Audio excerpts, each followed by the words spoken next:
Radhe Radhe everyone. आज की video में मैं आपको आंवला एकादशी की व्रत कथा सुनाऊंगी। तो देखिए, आंवला एकादशी की कथा सुनने के लिए हम 1 लोटा जल ले लेंगे। अपने सीधे हाथ में आंवला और फूल हम ले लेंगे। अब हम आंवला एकादशी की व्रत कथा शुरू करते हैं। तो चलिए मैं आपको कथा सुनाती हूँ। सूत जी ने 88,000 ऋषियों को संबोधित करते हुए कहा, हे ऋषियों, एक बार की बात है, महान राजा मानधाता ने वशिष्ठ जी से पूछा, हे वशिष्ठ जी, यदि आप मुझ पर प्रसन्न हैं तो मुझे ऐसे व्रत की कथा कहिए जिससे मेरा कल्याण हो जाए।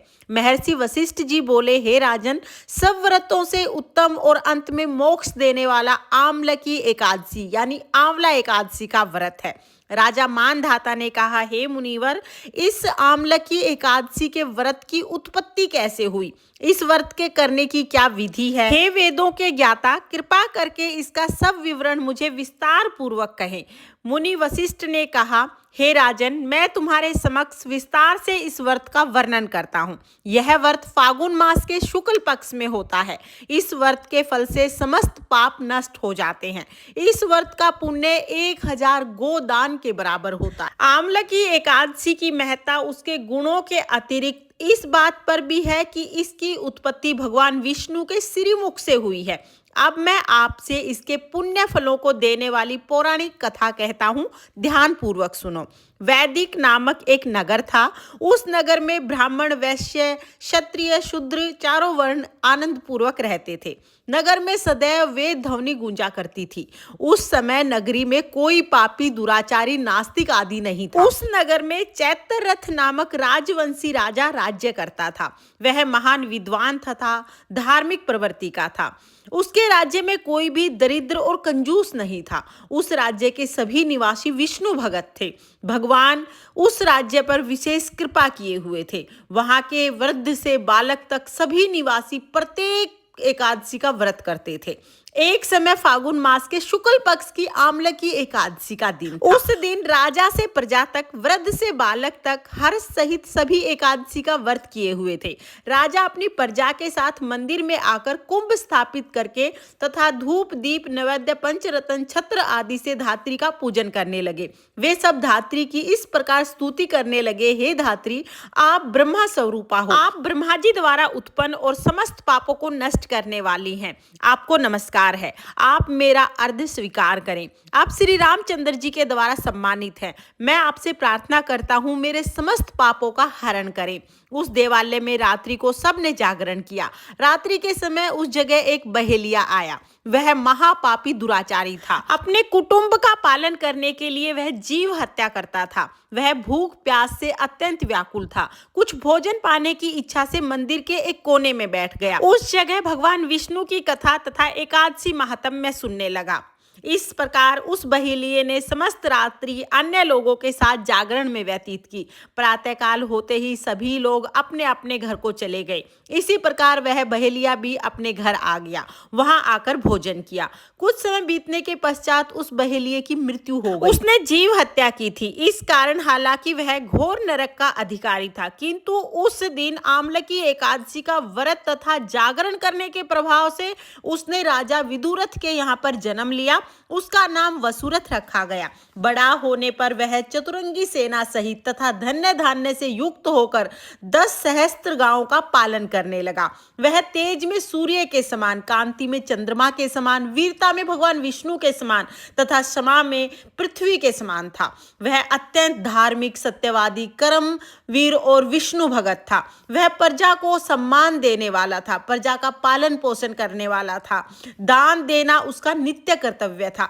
एक दिन राजा वसुरथ शिकार खेलने के लिए गया। देवयोग से वन में वह रास्ता भटक गया और दिशा का ज्ञान न होने के कारण उसी वन में एक वृक्ष के नीचे जाकर सो गया। उस समय पहाड़ी डाकू वहां आए और राजा को अकेला देखकर मारो मारो का उच्चारण करते हुए राजा की तरफ भागने लगे। वह डाकू कहने लगे कि इस दुष्ट राजा ने हमारे माता पिता, पुत्र, पौत्र आदि सभी संबंधियों को मारा है तथा देश से निकाला है। अब हमें इसे मारकर अपने अपमान का बदला लेना चाहिए। ऐसा कहकर वो डाकू राजा को मारने के लिए दौड़े। उनके हाथ में अस्त्र शस्त्र थे जिनसे वो प्रहार करने लगे। उनके अस्त्र शस्त्र राजा के शरीर पर गिरते ही नष्ट हो जाते और राजा को पुष्पों के समान प्रतीत होते। कुछ देर बाद विधाता की करनी ऐसी हुई कि उन डाकुओं के अस्त्र शस्त्र उन पर ही उल्टे चलने लगे, जिससे कि वो सारे घायल होकर मूर्छित हो गए। उस समय राजा के शरीर से एक दिव्य शक्ति प्रकट हुई। वह दिव्य शक्ति अत्यंत सुंदर तथा अत्यंत वस्त्र और आभूषणों से अलंकृत थी। उसकी भ्रुकुटी टेढ़ी थी। उसकी आंखों से लाल लाल अग्नि निकल रही थी। वह उस समय काल के समान प्रतीत हो रही थी। उसने देखते ही देखते उन डाकुओं को काल के गाल में पहुंचा दिया। जब राजा की नींद टूटी तो उन डाकुओं को मरा हुआ देखकर राजा सोचने लगा कि इन सबको किसने मारा है, मेरा इस वन में कौन हितैषी रहता है। जब राजा वसूयत ऐसा विचार कर रहे थे तभी आकाशवाणी हुई, हे राजन, इस संसार में विष्णु भगवान के अतिरिक्त तेरी रक्षा करने वाला कौन हो सकता है। इस आकाशवाणी को सुनकर राजा ने विष्णु भगवान को प्रणाम किया। फिर अपने नगर को वापस गए और सुखपूर्वक राज्य करने लगे। महर्षि वशिष्ठ बोले, हे राजन, यह सब आम्लकी एकादशी के व्रत के प्रभाव से हुआ था।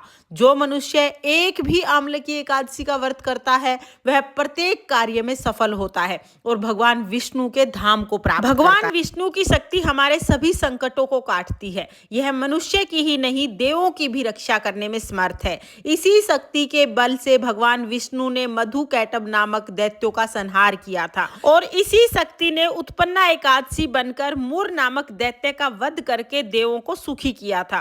केवल एक बार आम्लकी एकादशी का व्रत करने वाले बहिलिये को जन्म जन्मांतर तक विष्णु भगवान की कृपा प्राप्त हुई। अतः प्रत्येक मनुष्य को आम्लकी एकादशी यानी आंवला एकादशी का व्रत अवश्य करना चाहिए। आंवला एकादशी की व्रत कथा सुनने से 1000 गोदान के समान फल प्राप्त होता है। हे भगवान, जैसे आपने बहिलिये का उद्धार किया, राजा का उद्धार किया, उसी तरह से इस कहानी को कहते सुनते हुकारा भरते सबका उद्धार करना और सब पर अपनी कृपा दृष्टि बनाए रखना। ये थी आंवला एकादशी की व्रत कथा। इसके बाद हम एक गणेश जी की कथा जरूर सुनेंगे। तो चलिए अब मैं आपको गणेश जी की कथा सुनाती हूँ। एक बार एक गाँव में एक अंधी बुढ़िया रहती थी। बुढ़िया देख नहीं पाती थी लेकिन रोजाना गणेश जी का पूजन करती थी। गणेश जी भगवान उसके पूजन से खुश हो गए और प्रसन्न होकर एक दिन बुढ़िया के सामने प्रकट हुए और बोले, हे बूढ़ी माई, मैं तुम्हारी पूजा से प्रसन्न हूँ। तुम जो चाहे वो वरदान मांग सकती हो, जो चाहे वो मांग लो। बूढ़ी माई बोली, भगवान, मैं तो कुछ मांगना नहीं जानती। गणेश जी महाराज बोले, कोई बात नहीं, तुम अपने बेटे, बहू, नाती, रिश्तेदार सबसे पूछ के अच्छे से सोच विचार कर लेना। मैं कल फिर आऊंगा, तुम कल मांग लेना। बूढ़ी माई बोली, ठीक है। गणेश जी अंतर्ध्यान हो गए। बूढ़ी माई सीधा अपने बेटे के पास गई। बेटे के पास जाके सारी बात बताई और बोली, बता बेटा, मैं क्या मांगू। बेटा बोला, माँ धन मांग ले, धन तेरी 7 पीढ़ी तर जाएंगी। बुढ़िया बोली, बेटा बात तो तेरी ठीक है। अब बुढ़िया अपनी बहू के पास गई और जाके सारी बात बताई। बहू बोली कि माँ जी क्या करोगी धन का, असली धन तो पोता पोती होते हैं, अपने लिए पोता मांग लो, पोता तुम्हारा जन्म सफल हो जाएगा। बुढ़िया बोली, बेटा बात तो तुम्हारी भी ठीक है। बेटा बहू की बात सुनने के बाद बुढ़िया पड़ोस में गई। पड़ोस में बुढ़िया की सहेली रहती थी। जाके बुढ़िया ने अपनी सहेली को सारी बात बताई। बुढ़िया की सहेली बोली, क्या करेगी धन का, क्या करेगी पोते का, आंखें मांग ले, आंखें होंगी तो तेरा बुढ़ापा सुधर जाएगा।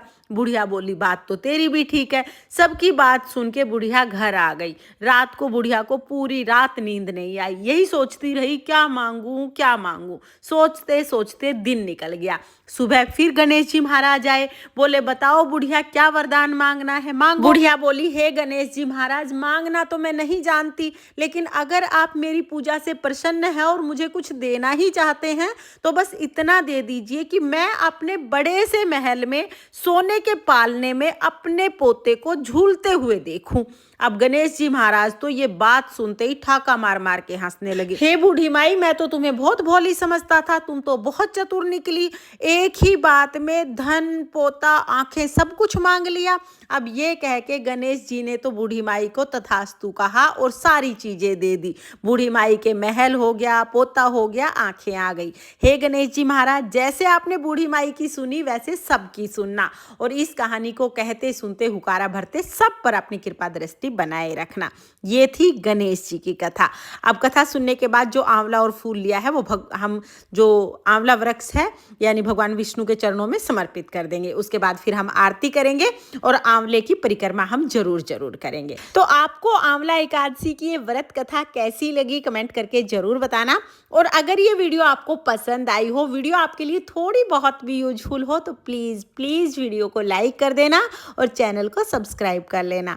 फिर मिलते हैं किसी और वीडियो में, तब तक के लिए जय श्री कृष्णा, राधे राधे।